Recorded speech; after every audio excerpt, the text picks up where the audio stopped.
улсын хэмжээнд хөдөө орон нутаг болон нийслэл хотод экологийн цэвэр түлш болох шингэрүүлсэн шаттай хийг ахуй хэрэглээнд болон нийтийн хоолны газрууд өргөнөөр ашиглаж байгаа. Эдгээрээс тусгай зөвшөөрлийн дагуу үйл ажиллагаа явуулдаг 10 гаруй аж ахуйн нэгж байдгаас нийслэл хотод үйл ажиллагаа явуулж байгаа байгууллагууд хийн тунаг төхөөрөмж ашиглалтын аюулгүй ажиллагаагаа хэрхэн хангаж ажилладаг тухай шалгалтаар дээрх нийтлэг зөрчил дутагдлууд мөн илэрдэг байх юм а. Шингэрүүлсэн шаттай хий буюу газ ихтэй ахуй хэрэглээнд болон ер нь нийтийн хоолны газар маш их өргөн хэрэглэх болсон. Тэгэхээр энэний талаар бас иргэдэд хэрхэн яаж зөв хэрэглэх ёстой юм бэ? Энэ талаараас стандарт гэж байгаа. Энэ талаар та мэргэжлийн үүднээс зөвлөх. За бидний ярьдгаар газ буюу ахуй хэрэглээний шингэрүүлсэн шатдаг хий бол сүүлийн үед маш их ашиглаж байна. Ахуйд болоод цайны газар ресторанууд гал тогоонд маш их ашиглаж эхэлж байна л да. За яг Монгол улсын хэмжээнд хүчин төгөлдөр хийн аж ахуйн техник ашиглалтын дүрм, хийн аж ахуйн аюулгүй ажиллагааны дүрм, за мөн хийн хангамж гэсэн норм дүрмүүд байж байгаа. За энэ норм дүрмийн шаардлагуудыг л хангаж ашиглах ёстой. Том баллонтой газнууд дэлбэрлээ, хүний амь эрсдлээ гэсэн тохиолдолд энэний нөхцөл шалтгааныг нь дурдах юм. Ерөнхийдөө энэ аваар услах гарч байгаа цэг гэх юм бол ихэвчлэн хэрэглэгч талдаа байж байгаа. За хамгийн гол нь тухайн хийн тоног төхөөрөмж, хийн онцлогоо сайн мэдчих ёстой хэрэглэгч маань тухайн хий хэрэглэж байгаа хүмүүс маань.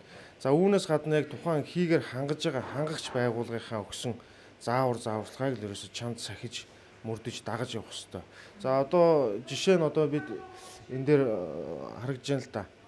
Хатуу холболт хийх ёстой. Ялангуяа энэ байнгын ашигладаг олон цагаар байнга ашигладаг энэ цайны газар ресторанууд дээр бол аль болох хатуу холболттой. За мөн плетик хаалх хэрэгслээс мөн 2 м гих мэт энэ зайнууд байж идэг.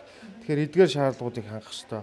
За мөн үүнээс гадна тухайн ашиглалтын явцад бол үйлчилгээг маш сайн хийлгэж явах ёстой. Мэргэжлийн байгууллагаар үйлчилгээ ашиглалтын үеийн энэ тоног төхөөрөмжтэй үйлчилгээ хийлгэх ёстой. Өөрөөр хэлбэл энэ уян холбоос шаланг эрзээнүүдийг солих, за мөн жирэг эрзээнүүдийг солих, за ашиглалтын явцад эрдүгтэр буюу хийн даралт тохируулагч маань эвдэрдэг. Энийг мэргэжлийн байгууллагаас зөвлөгөө авч үйлчилгээ засварыг цаг тухайд нь хийлгэх ёстой байж байгаа. Орон сууцны барилгын зойрын давхар шингэрүүлсэн шатдаг хийн баллоныг байрлуулж ашигладаг. Хангагч байгууллагууд хэрэглэгчдийг аюулгүй ажиллагааны заавар гарын авлагаар хангадаггүй. Хэрэглэгчид өгсөн зааварчилгаа гарын авлага материалыг дагаж мөрддөггүй. Хийн тоног төхөөрөмжийн засвар үйлчилгээ тохиргоог цаг хугацаанд нь хийж хэвшээгүй зэрэг зөрчил дутагдлууд илэрдэг байх юм а. Нөгөө талаар хэрэглэгчид шингэрүүлсэн хийн газыг хэрхэн яаж ашиглах тухай мэдлэг төдийлөн сайн мэддэггүйгээс болоод дээрх зөрчил дутагдлууд илэрдэг байх юм. Тиймээс шингэрүүлсэн шатдаг хийг аюулгүй ашиглах талаар зөвлөмжийг хүргэж байна. Аж ахуйн нэгжүүд дотоодын хяналт харьцангуй сул байдаг.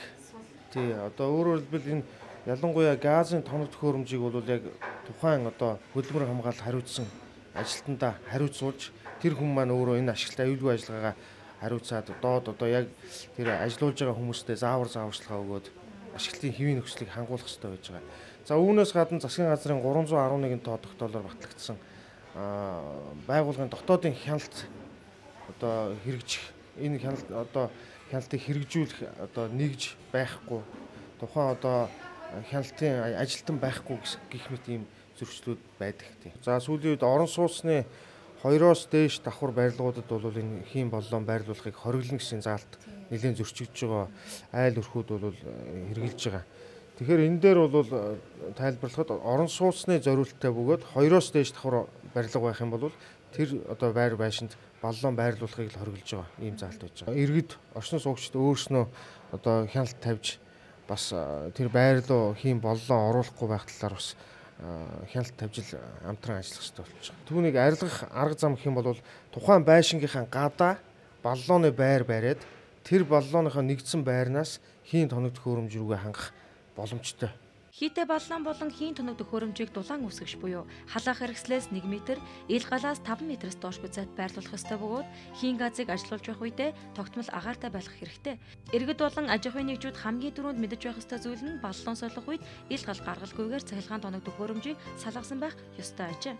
Хийн толгой буюу плеткэн дээр болон түүний ойролцоо амархан шатах эд зүйлс байрлуулж болохгүй.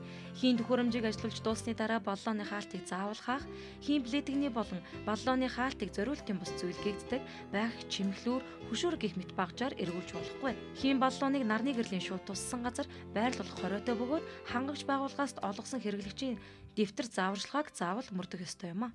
За үүнээс гадна баллон дээр бол нэлээд одоо шаардлага тавигддаг, ашиглалтын одоо шаардлага. За энэ дээр бол хамгийн гол зүйл бол баталгаажилтын хугацаа гэдэг зүйл яригддаг. Тий, баталгаажилтын хугацаа. Энэ баталгаажилтын хугацаа дууссан тохиолдолд бол баллон одоо тухайн баллон хийг бол ашиглахыг шууд хоригддаг. Тухайн баллоны одоо хүзүүвчин дээрх бичиглэлийг бол хэрэглэгч нар маш сайн уншиж тэндээс энэ баллоны одоо ямархуу баллон бай гэдгийг одоо мэдэх боломжтой.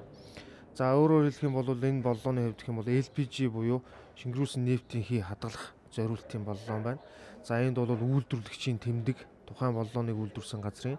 За энэ дээр бол одоо тухайн баллоны үйлдвэрлэгчийн одоо тусгай зөвшөөрлийн дугаар.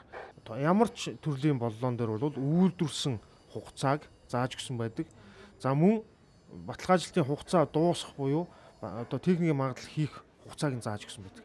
Бусад төрлийн баллонууд дээр энэ бичиглэл байхгүй. Байх юм бол одоо энэ баллоныг шууд ашиглахыг хоригддог. Баллоны дээд бөмбөр хэсэгт үйлдвэрлэсэн байгууллагын тэмдэг үйлдвэрлэсэн он саруудаар баллоны хийтэй болон хоосон үеийн жим болоод дараагийн техникийн магадлал зэргийг тэмдэглэсэн байдаг. Иргэд ахуй хэрэглээндээ болон нийтийн хоолны газраа худалдан авахдаа эдгээр үзүүлэлтүүдийг сайтар харж тэмдэглэгийг уншиж мэдэх мэдлэгтэй байх хэрэгтэй. Бидний хэрэгжилж буй шингэрүүлсэн хийн түлш буюу шингэрүүлсэн нефтийн хийн болохоор эко түлш гэж яригддаг. За энэ нь болохоор ассны дараа одоо агаартай холилтон шатсны дараа болохоор нүүрс хүчлийн одоо давхар ишил CO2 гэдэг бол ялгардгүй. Одоо түүгээрээ давуу талтай түнш байгаа. Ямар нэгэн хорт хүний бие хортой бодис бол ялгархгүй. Хоол ундыг бол түргэн шорхоо боловсруулдаг. Тийм давуу талтай. Одоо жишээ нь за би өнөөдөр танай компаниас нэг хий худалдаж авъя гэх юм бол надад бол ямар ч анхаарчны мэдэгдэх хүн байхгүй. Яг надтай адилхан маш олон хүн байх юм уу? Зөнхлөөд ер нь ямархуу мэдээлэлтэй хүмүүс байдаг вэ? За ер нь бол хэрэглэгч нар бол жижиг цайны газруудын хэрэглэгч нар нь бол баг боллооно хаашаа эргүүлж хаахаа мэдэхгүй хүмүүс бол байдаг. Тэр болгон дээр нь анх удаа чиргэлж байгаа хүн байна, байнга хэрэглэж байгаа хүмүүс байна. Ер нь бол Монгол улсад бол шингэрүүлсэн нефтийн хийг бол хэрэглээд бол саяхнаас одоо 10 жилийн туршлагатай л гэж баг хэлж болно доо. Тэрнээс өмнө бол баг мэддэггүй байсан. Одоо тэгээд одоо өргөнөөр хэрэгжилж эхэлж байгаа. Хамгийн гол зүйл гэх юм бол тэр хийн алдагдал мэдрэгч байж гин одоо тэр доор харагдж байгаа цагаан. За энэ хийн алдагдал мэдрэгчийг бол ерөөсө бүх хэрэглэгч нар заавал суйрлуулах ёстой. За энэ төхөөрөмжийн гол одоо ач холбогдол гэх юм бол тухайн баллоноос гэдэг юм уу хийн алдсан тохиолдолд мэдрээд одоо энэ шугам дээр суурлагдсан калапантай хаалт байж байгаа. Энэ хаалт маань одоо цаашаага хийг дамжуулахгүйгээр одоо хий алдсан үед хурдан хугацаанд таслан зогсоох ийм боломжтой төхөөрөмж байж байгаа. За мөн энэ уян холбоос гэж ярьдаг энэ уян шаланг. За энийг бол ашиглалтын явцад бол тодорхой хугацаанд сольж явах ёстой. Гэтэл хэрэглэгчид маш удаан хугацаанд ашигласнаас болж энэ уян холбоос маань хатуураад хагардаг. Тэгээ энэ одоо шалангийн ашиглалтын шаардлага хангахгүйгээс хий алдагдах.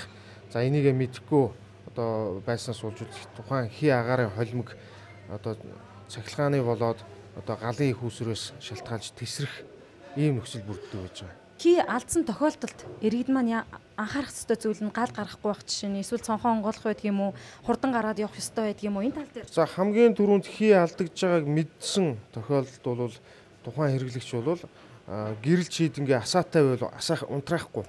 Унтраатай байвал асаахгүй. Ямар нэгэн цахилгааны холболт салгалт хийхгүй байх ёстой. Үүнээс гадна дараагийн үйл гэх юм бол одоо цонхоо агааржуулалтаа сайн онгоолгоод тухайн хийг одоо хийн хуримтлалыг одоо сарниулах. За мөн баллоно хамгийн түрүүнд хаах ёстой. Хаагаад саяны үйлдэлүүдийг хийх ёстой. Үүний дараа бол одоо тухайн хийгээр хангаж байгаа байгууллагынхаа одоо холбогдох хүмүүс рүү мэдэгдээд за шаардлагатай бол 105 онцгой байдлын албадууд руу мэдэгдэх ийм ёстой байж байгаа. Хий алдсан гэмтлүүд бол ихэнх үед бол тохиолдно. Тэр нь болохоор нэг боллооны болвол дээд нэг эргүүлэн хаалтаараа нь болохоор эргүүлэхэд дотор нь өгдөг сайлнаг гэрзэн гэж яригдаад. Тэдний өөрөө болохоор одоо эргүүлсний явцад болохоор тэдэнд тасрах одоо гэмтэгч зэрэгээр бол хий алдах нөхцөл байдал үүсдэг ба. За юунд дээр анхаарах хэрэгтэй? За үүнийг болохоор яг боллооныг хүлээж авахдаа анхаарах хэрэгтэй. Одоо нэг ямар нэгэн борлуулагч орж ирээд танаа хийг сольж гинэ гэхэд бол хажууд нь байжгаад хий алдж байгаа үгийг шалгаж авах. Хүлээж нэг тэмдэглэл дээр хөтлөх хэрэгтэй. Хэрэглэгчийн дэвтэр дээрээ.